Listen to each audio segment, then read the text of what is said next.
നമസ്കാരം. രണ്ട് രക്തസാക്ഷികളെ പറ്റിയാണ് പറയാനുള്ളത്. രണ്ടുപേരെയും നിങ്ങൾക്കറിയാം.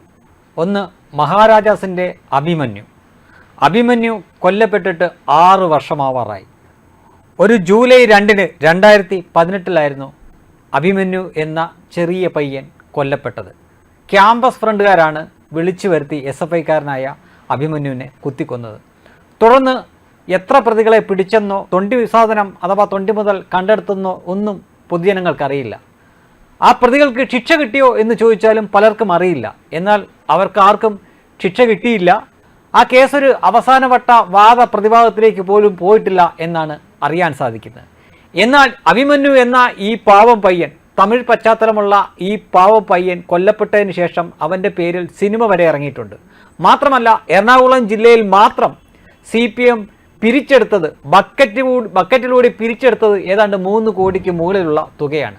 മാത്രമല്ല, കേരളത്തിലെ 14 ജില്ലകൾ കൂടി ചേർത്ത് അവർ പിരിച്ചത് ഏതാണ്ട് 13 കോടിയോളം രൂപയാണെന്ന് പറയപ്പെടുന്നു. കൃത്യമായിട്ട് അറിയില്ല. കാരണം ഏവർക്കും അറിയാവുന്ന പോലെ തന്നെ ബക്കറ്റ് പിരിവിൻ്റെ കണക്കെന്തെന്ന് ആർക്കും അറിയില്ല. ഒരു സിനിമയിൽ പറയുന്ന പോലെ തമ്പുരാന് മാത്രം അറിയാം. ഇനി കാര്യത്തിലേക്ക് വരാം. ഈ കൊലപാതകത്തിന് ശേഷം പ്രതികാരം എന്നോണം SFIക്കാരും DYFIക്കാരും CPMകാരും നാട്ടിലെ ചുവരായ ചുവരിലെല്ലാം വർഗീയത തുലയട്ടെ എന്ന് എഴുതിയതല്ലാതെ മറ്റൊന്നും നടന്നിട്ടില്ല. അവരാരെങ്കിലും ഗൗരവമായിട്ട് ഈ കേസിൻ്റെ പിന്നാലെ പോയതായിട്ട് നമുക്കറിയില്ല. കോവിഡ് ലോക്ക്ഡൗൺ കാലത്ത് അതിലെ ഒരു പ്രതി ഗത്യന്തരമില്ലാതെ സ്വയം പോലീസ് സ്റ്റേഷനിൽ അങ്ങോട്ട് ചെന്ന് കീഴടങ്ങിയായിരുന്നു ഉണ്ടായത്. അതിവിടെ വാർത്തയായതുമാണ്. ഏറ്റവും ഒടുവിലായിട്ട് 6 വർഷമായിട്ടും ഈ കേസ് എങ്ങും എത്തിയിട്ടില്ല എന്ന് കാണാം. എന്നാൽ നേട്ടം കൊയ്തതോ CPM എന്ന പാർട്ടിയും. ഇനി ഈ പയ്യൻ്റെ വീട്ടുകാർക്ക് കിട്ടിയതോ 25 ലക്ഷത്തോളം മടക്കി ഒരു വീടും പിന്നീട് 14-15 ലക്ഷം മടക്കി ഈ പയ്യൻ്റെ പേരിൽ ഒരു വായനശാലയും. അങ്ങനെ 40 ലക്ഷം രൂപ എന്തോ ആണ് ഈ പയ്യൻ്റെ പേരിൽ ചിലവാക്കിയിരിക്കുന്നത്. മാത്രമല്ല, ഈ പയ്യൻ്റെ വീട്ടിൽ അതിൽ ബാക്കിയുള്ളവർക്ക് കിടന്നുറങ്ങാൻ പോലും പറ്റാത്ത ഒരവസ്ഥയാണ്. കാരണം ഒരു പാർട്ടി ഓഫീസിലേക്ക് ചെല്ലുന്ന പ്രതീതിയാണ്.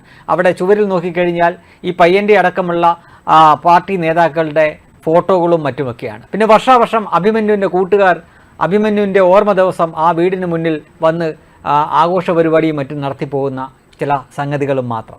ഇനി രണ്ടാമത്തെ രക്തസാക്ഷി. ഈ അടുത്ത കാലത്ത് ആ പ്രതികൾക്കെല്ലാം ശിക്ഷ കിട്ടിയതാണ്. അതും കേരളത്തിൻ്റെ ചരിത്രത്തിൽ തന്നെ ആദ്യ സംഭവമാണ്. 15 പ്രതികൾക്കും വധശിക്ഷ കിട്ടുക എന്നത് കേരളത്തിൻ്റെ ചരിത്രത്തിൽ ആദ്യമാണ്. ഇന്ത്യയുടെ ചരിത്രത്തിൽ 4ാമത്തേതാണെന്ന് പറയുന്നു. ആളെ എല്ലാവർക്കും മനസ്സിലായി കാണുമെന്ന് വിചാരിക്കുന്നു. രഞ്ജിത്ത് ശ്രീനിവാസൻ എന്നാണ് ആ സംഘപരിവാർ BJPക്കാരൻ്റെ പേര്. അദ്ദേഹം കൊല്ലപ്പെട്ടിട്ട് 2 വർഷം കഷ്ടിച്ച് കഴിഞ്ഞതേ ഉള്ളൂ. പക്ഷേ അതിനകം തന്നെ പ്രതികൾ എല്ലാവരെയും പിടിക്കപ്പെട്ടു. സംശയാതീതമായിട്ട് അവരുടെ കുറ്റകൃത്യം തെളിഞ്ഞു. അവർക്ക് കിട്ടാവുന്ന, ഈ രാജ്യത്ത് കിട്ടാവുന്ന ഏറ്റവും വലിയ പരമാവധി ശിക്ഷ തന്നെ അവർക്ക് ലഭിച്ചു. ഒരുപക്ഷെ മേൽക്കോടതികളിൽ അവർ അപ്പീലിന് പോയേക്കാം. അപ്പോഴും അവർ കുറ്റവിമുക്തരൊന്നും ആവാൻ പോണില്ല. ഒരു പക്ഷേ വധശിക്ഷ എന്നത് ജീവപര്യന്തമായിട്ട് കുറഞ്ഞു കിട്ടിയേക്കാം. അപ്പോഴും പക്ഷേ ആ പ്രതികളെല്ലാം പിടിക്കപ്പെട്ടു എന്നതും ഈ 15 പേരും സംശയത്തിന് അതീതമായി തന്നെ കുറ്റക്കാരാണ് എന്ന് തെളിയുകയും ചെയ്തു. കാരണം ഈ കൃത്യത്തിന് സാക്ഷികളുണ്ടായിരുന്നു. അവരെല്ലാം എല്ലാ ഘട്ടത്തിലും, ഈ കേസിൻ്റെ എല്ലാ ഘട്ടത്തിലും കട്ടയ്ക്ക് തന്നെ നിൽക്കുകയും മൊഴി മാറ്റുകയൊന്നും ചെയ്തില്ല. ആരും പ്രതിഭാവം ചേരുകയോ ഒന്നും ചെയ്തില്ല. മാത്രമല്ല, അദ്ദേഹത്തിൻ്റെ സഹപ്രവർത്തകരായിട്ടുള്ള മറ്റു വക്കീലന്മാർ, അദ്ദേഹത്തിൻ്റെ കുടുംബം, അദ്ദേഹത്തിൻ്റെ പാർട്ടി, ഇവരെല്ലാവരും ഈ പ്രതികൾക്ക് ശിക്ഷ കിട്ടണം എന്ന ഉറച്ച തീരുമാനത്തോടെ ഈ കേസിൻ്റെ തുടക്കം മുതൽ അവസാനം വരെ നിന്നു എന്നതാണ്. ഇവിടെയാണ് നമ്മൾ അഭിമന്യുവിൻ്റെ കേസുമായിട്ട് ഇതിനെ ഒന്ന് താരതമ്യപ്പെടുത്തി നോക്കേണ്ടത്.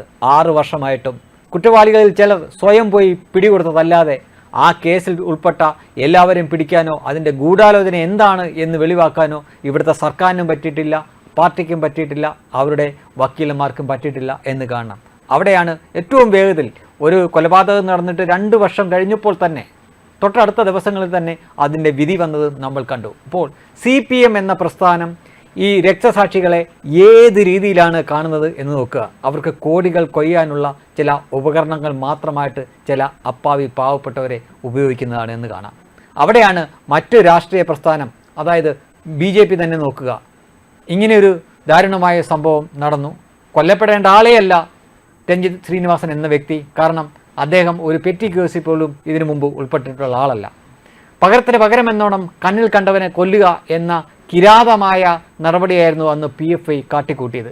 അതിൻ്റെ പരിണതഫലമായിരുന്നു രഞ്ജിത്ത് ശ്രീനിവാസൻ്റെ കൊലപാതകം.